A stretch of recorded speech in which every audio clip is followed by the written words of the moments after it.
আমার এক দুঃসম্পর্কের মাসি সবসময় বলতেন, কাজের লোকগুলো বেঈমানের জাত, এদের পায়ের নিচে রাখা উচিত। শেষ বয়সে তার ঠাঁই হয় সেই কাজের লোকের কাছে। সন্তানদের কাছে তার অবস্থান কাজের লোকের কাছাকাছিও ছিল না। আমার এক পিসি ছিলেন, কারো ভালো দেখতে পারতেন না। নতুন কেউ বিয়ে করলো, নতুন কারো চাকরি হলো, সবকিছুতে ওনার বিরূপ মনোভাব ছিল। হিংসা, বিদ্বেষ, রাগ পুষে রাখতে রাখতে আত্মীয় স্বজন কারোর সাথে যোগাযোগ করতেন না। ইদানিং তিনি একাকিত্বে ভোগেন, সবাই তাকে এড়িয়ে চলে। আমার প্রতিবেশী একজন ছিলেন, সবসময় কটাক্ষ করে কথা বলতেন, কথায় কথায় অপমান করতেন, প্রচুর সন্দেহবাতিক ছিলেন। শেষ বয়সে কেমন যেন পাগলের মতো বিলাপ করতেন।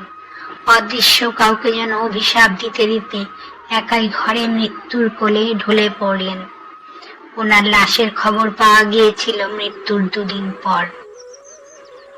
আরেকজনের কথা মনে পড়ে, সম্পর্কে না যাই, তার অভ্যেস ছিল কথায় কথায় খোঁটা দেওয়ার। ভালো মন্দ সবকিছুতেই একটা বাঁকা কথা তাকে বলতেই হবে।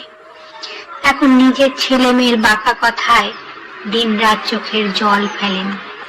হিংসা করা, অতিরিক্ত রাগ, মানুষকে ছোট করা, অপমান অপদস্থ করা, এসবের পরিণাম কোনো যুগেই ভালো ছিল না। ইহকাল পরকাল দুটোই যায়।